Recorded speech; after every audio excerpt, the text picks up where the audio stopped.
This video is brought to you by Skillshare. Stay tuned to the end to find out how you can get 2 months of Skillshare Premium absolutely free. Well, in the middle of writing this, Sonic the Hedgehog the movie 2 got announced, so this take's gonna be super spicy.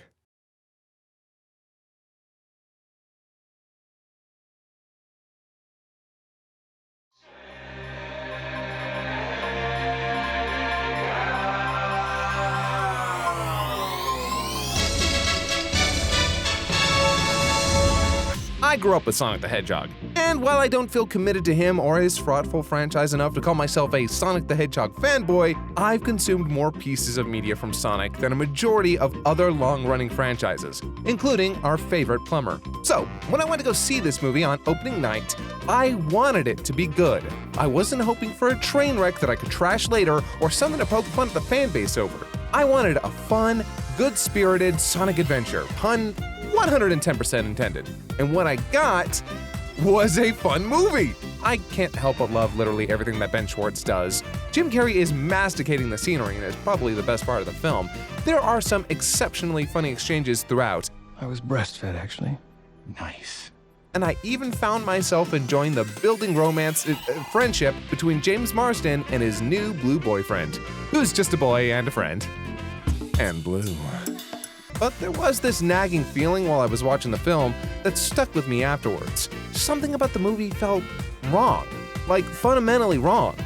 And after several conversations with friends about the film and a lot of reflection, I came to a conclusion. I think that Sonic the Hedgehog the movie is a decent film with Sonic in it, but I just don't believe it is a good Sonic the Hedgehog film. And I think the primary issue is at its inception. I believe Sonic the Hedgehog doesn't work in live action. From the word go, Sonic's design already presents massive hurdles with adapting it to live action, and the creative team behind the design had a couple of different routes they could realistically take. And so, Gotta go fast. they tried a realistic take. We've all made the jokes about how Sonic the Hedgehog doesn't look a goddamn thing like an actual hedgehog. He's more similar to an Animal Crossing character, but even their aesthetic still leans closer to anthropomorphic animal than Sonic two-limbed monosclera fairy furry the Hedgehog. The only thing that even begins to harken back to the animal of which he is based on are the spikes, representing quills, along his head and back, which, hilariously, in the movie, are covered in quills. It's like a mask on a mask. And the film, as we saw, immediately hit that adaptational spike strip and flipped its fucking car when the crew decided to stray closer to a more traditional anthropomorphization of Sonic. I could spend 20 whole minutes going over everything wrong with this design, but I'll sum it all up succinctly with a term that I quite adore. This is not Sonic, this is Jellicle Sonic. Meow. Good lord, it's like Steve Buscemi got down with a cartoon hedgehog in Toontown, and they were both so ashamed of what came of it they left it on a YouTuber's doorstep.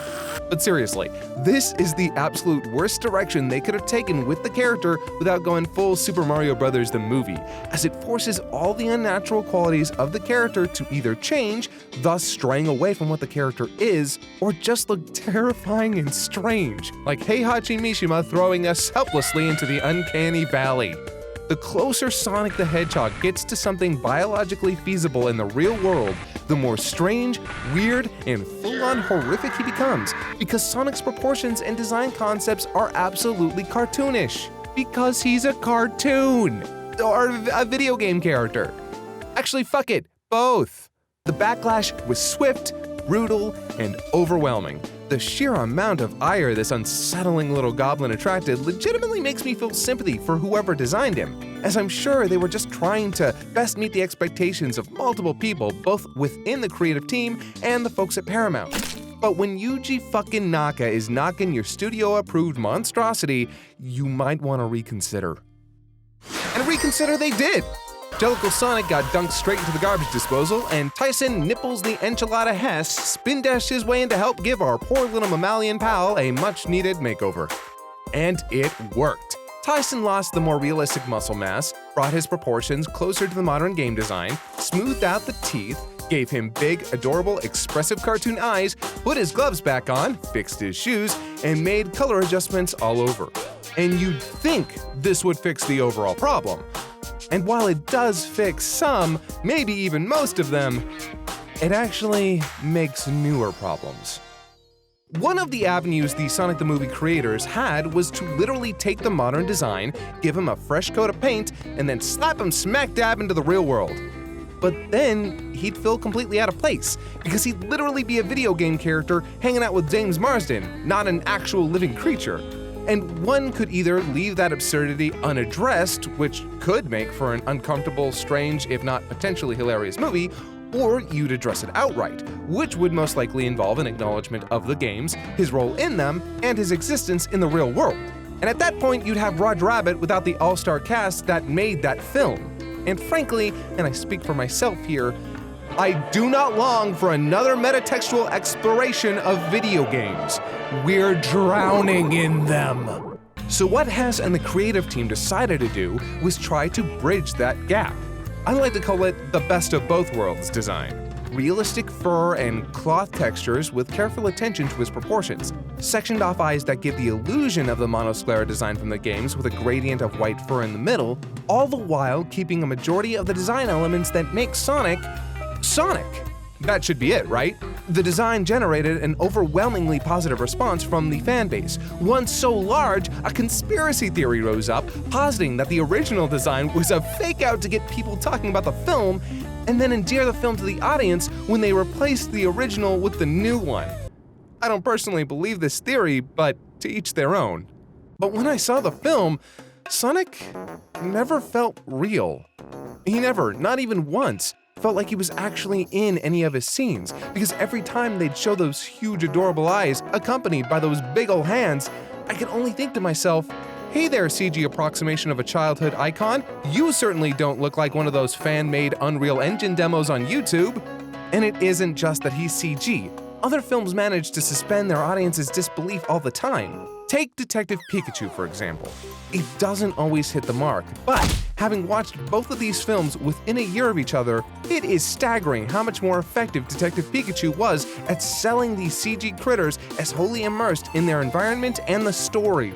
Pikachu looks adorable, Mewtwo looks intimidating and otherworldly, Charizard is badass, and Mr. Mime is a fucking horror show. And that's exactly how they're supposed to look. This is Pokémon, but in live action. Also, not for nothing, but the world they inhabit is also expressly different from our own, with multiple design choices that, while largely similar to ours, give a distinct feeling that embraces and celebrates Pokémon all over.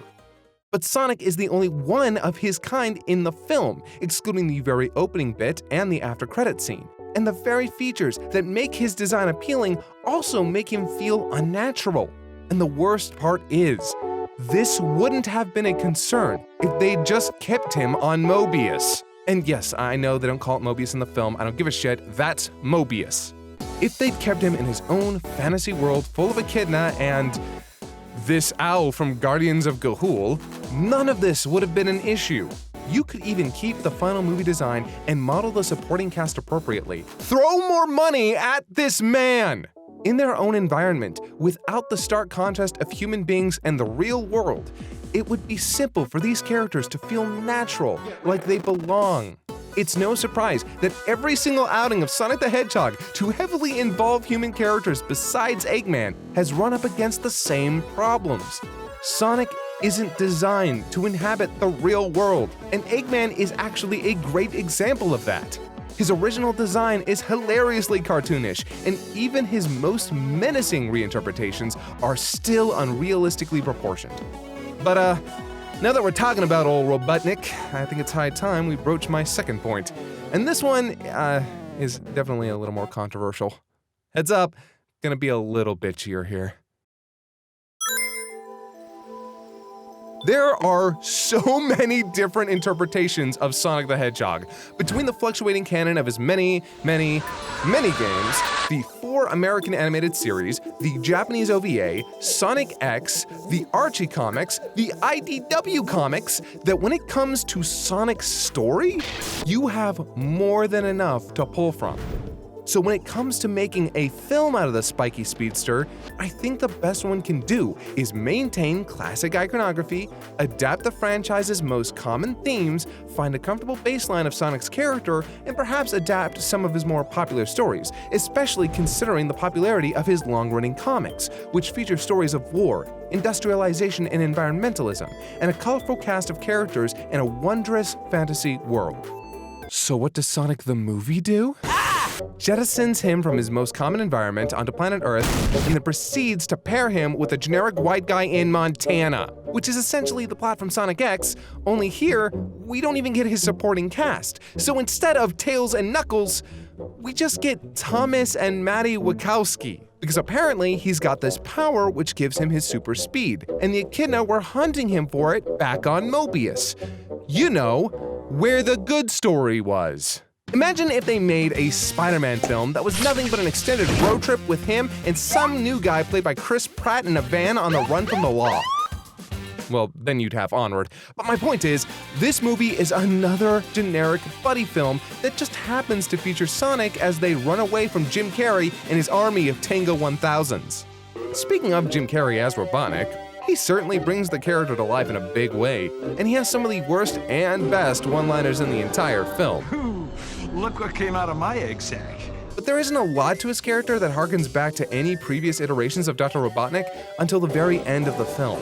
And that's sort of the overarching problem with the characterization and the plot. Yeah, this looks like Sonic and moves like Sonic, but his story and the themes at play have almost nothing to do with any previous interpretations. And even Sonic's characterization is off. As I said before, I love Ben Schwartz, but there's always this insecurity in his performance as Sonic. He just feels like a jokester, a hyperactive ADHD, fast-talking doofus with abandonment issues, desperate for attention and a connection with other people.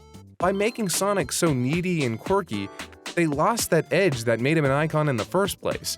And yes, a cockier, cooler Sonic could have easily been aggravating, insufferable, and worst of all, completely unrelatable. But only if you write him badly. Striking that balance is tough, but with the right writer and the right supporting cast, they could have managed that. And before you say, "But Scott, he's just a kid. He's not supposed to be his fully grown, confident, cocky self yet," I retort, if you're going to make an origin film about Sonic the Hedgehog, why would you pick the most boring setup for that? Why put him in the real world? Why strip him of his most classic environment and supporting characters? Why have the origin of his classic shoes be a gift from a little girl? Why give us a subplot about not Paul Rudd wanting to move to San Francisco with his out-of-his-league wife who loves Olive Garden? Okay, yes, that Olive Garden joke was really funny the first time, but then they had to go and ruin it, so. Look, I don't hate this movie. Hell, I don't even actively dislike it. But while it entertained me, made me laugh, and made me curious about the sequel, it never felt like Sonic the Hedgehog. It just felt like another quirky family film, a vehicle for some half-decent speed-based action sequences and for Jim Carrey to go nuts. And it does that job adequately. But I think the only reason people generally treat this film so nicely is that it's not a train wreck. And for a video game film, that bar's lower than a 1920s speakeasy. The people behind the Sonic film wanted to make something relatable to audiences, and I understand that. Live-action characters help make parents feel less alienated, and placing it in the real world is also a cost-cutting measure. But with the rich, varied, colorful history that Sonic has, they wasted his first theatrical outing on a tired premise to surprisingly decent results. I know a lot of people are going to disagree with me on this, and I understand. And I definitely don't think you're wrong for enjoying this film, or for thinking that this is Sonic the Hedgehog. People love the Sonic Boom TV show, and plenty of their characterizations are significantly different from past iterations. But I think I just can't get past the obvious choices they made to make the film more relatable, and ultimately, to me, less Sonic. Sonic the Hedgehog means something different to everyone. Whether it's Jaleel White Sonic channeling Bugs Bunny fighting a big evil doofus and his 2 gay robot sons, or Jaleel White Sonic fighting a literal war against fascism, or Roger Craig Smith Sonic having metatextual conversations about the tumultuous nature of his own franchise. And while I feel like the movie doesn't live up to its potential and its interpretation rings hollow, I am admittedly psyched that we're getting a sequel. I want to see if they can evolve and perhaps skew closer to home in the next film, especially now that Tails has entered the picture. There are so many avenues the crew can take this film franchise, but personally, I'm hoping it's back to Mobius. But time will tell, and I hope that, even if you disagreed with my overall point, that there was still something worth value here for you. And if not, you're probably a Sonic fan and already used to being disappointed. Boom! Also, before this is over, can we please stop giving speedsters scenes like this? When a character is so fast that the world literally stands still around them, including high-speed projectiles, then you have effectively made your character invincible. And any scene where anything slower can even touch them is essentially a giant plot hole. Oh no! I know it looks cool, I know everyone wants to remake that OG Quicksilver scene, but you're breaking your characters and your story. And that's no good. Thank you. I'm Kaiser the Hedgehog, and when it comes to editing, I have a need for speed. And one of the best ways to learn how to improve my editing skills is Skillshare. It's a learning community made of bright, talented minds looking to help you find your special hobby, or turn that hobby into something more. That is way past cool. And while editing's my game, there's plenty of classes on drawing, photography, journalism, interior design, and more. All in the comfort of your own home. Thousands of classes are waiting for you to live and learn. But if you're hesitating, maybe open your heart and give it a try for free. The first 1,000 people to click the link in the description will get Skillshare Premium free for 2 months. But you gotta go fast.